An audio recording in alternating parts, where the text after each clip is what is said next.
Yeah, well, to be honest, if you're telling yourself that you know it, you don't. That's how what I feel. Okay, this is a personal thing for me. If someone's telling themselves, "I know this, I've got this," you don't, because otherwise you wouldn't need to tell yourself, right? Now, there's also building up your own confidence. Some people are just naturally not confident about anything, and maybe they do know about the topic, and maybe maybe the musician is the classic example, right? They're nervous about playing a new song or something. They don't know if people are going to like it, and maybe everybody will love it. And you don't know until you get out and perform and do do the best you can. Um, so you don't know until you're in the arena in that context. But in my experience, the people who are telling themselves, "You can do this, you've got this," it's because they haven't got it, right? It's because they don't know. It's because they know that they don't know it. Because if they knew it, you know, that that everybody's got their zone of knowledge, right? Then your zone of knowledge begins with what you know about you. Yeah. Now nobody knows more than you about you, right? I mean, that's just a simple fact, right? Nobody knows more than your doctor doesn't know more, your friends don't know more, your parents don't know more. Nobody knows more than you about you. So your knowledge and confidence begins with that understanding that if I'm going to be the topic of something, nobody knows more than me about me. That's ridiculous. Now you can get help, you can get understanding, you can get psychologists and counselors and people who can give you some insight into self-awareness. It doesn't have to be that. It could be a teacher, it could be a mentor, it could be a friend, it could be a parent, whatever.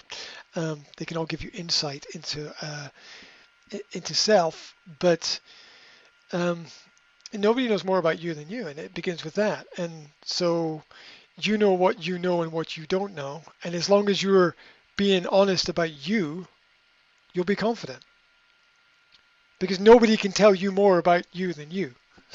You know what you did yesterday. You know what you did 2 days ago. You know what you did 2 weeks ago. You know that. Nobody else does. Um, they don't see it either. No one sees what you feel, right? So the same way that nobody really sees everything you know. No one sees your imagination. So, so, and that gives people great power when you understand that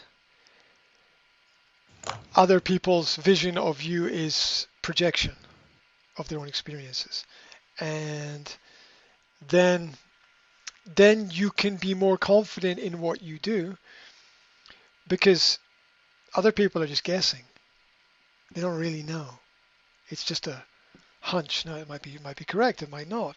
And if it's correct, you accept the correctness, and if it's not, you correct it. Um,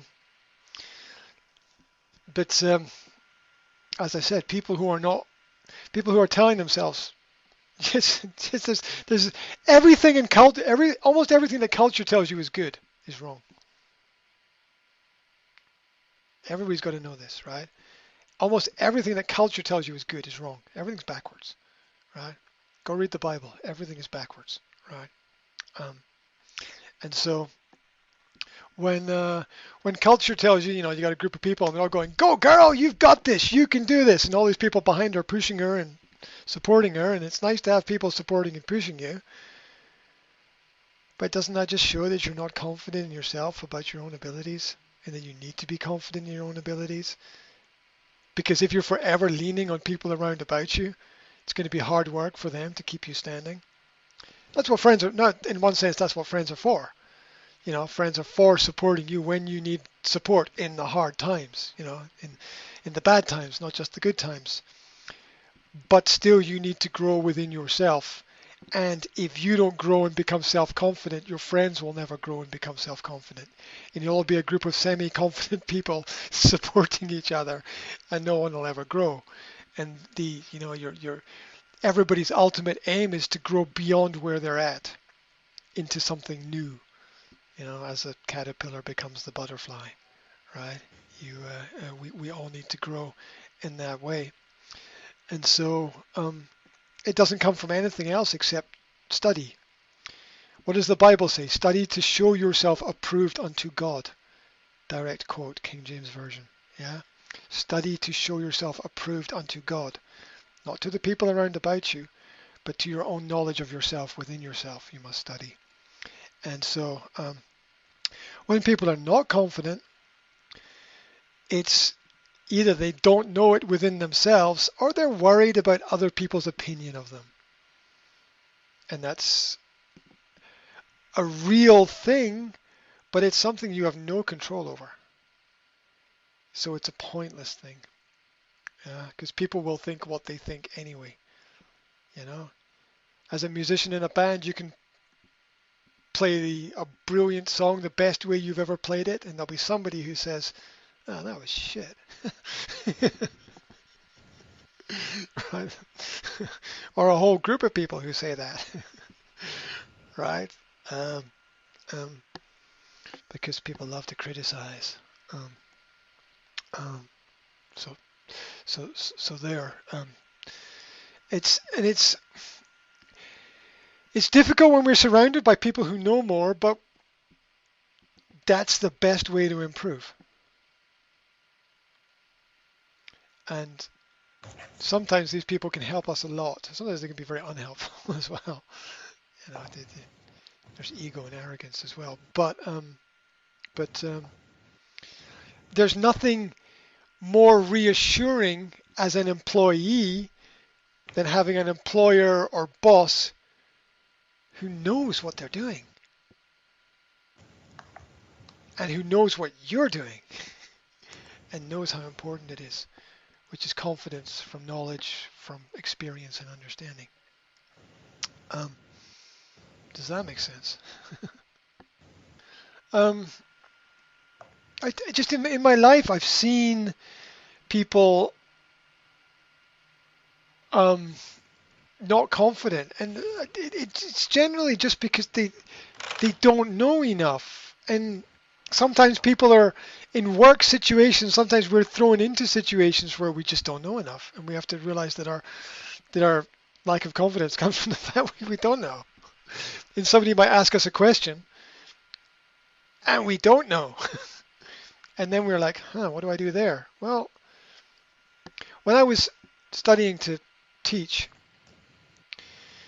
one of the best pieces of advice I got, I didn't get many good pieces of advice, but one piece of advice I got was that, well, remember you don't know everything, but you can find out. So if someone asks you a question and you don't know the answer to, you just say, to be honest, I don't know the answer to that, but I can find out for you within 24 hours and get back to you with an answer on that. Boom, end of story. Or maybe somebody else in the room knows. Nothing better than collective knowledge, right? I don't know. Does anybody know? You know how many times I've been sitting in a meeting and someone's asked a question to the speaker and the speaker doesn't know, but I know, but nobody asked me, right? What a mistake. Then everybody leaves the meeting with no knowledge, right? Always open. If there's a question of not knowing, always open the question up to everybody to see if somebody in the group knows. Because very often we don't work with people for what we know, we work with people for what they know. And we're always playing catch up. We're always trying to catch up with everything. We never really get there, but it's the process that is the progress, really, in that scenario. As you work, you learn more anyway, right? You are more knowledgeable now than you were a month ago, than 3 months ago, than 6 months ago, right? Mm. And that makes you a different person. That makes you a better person. And that's a good thing.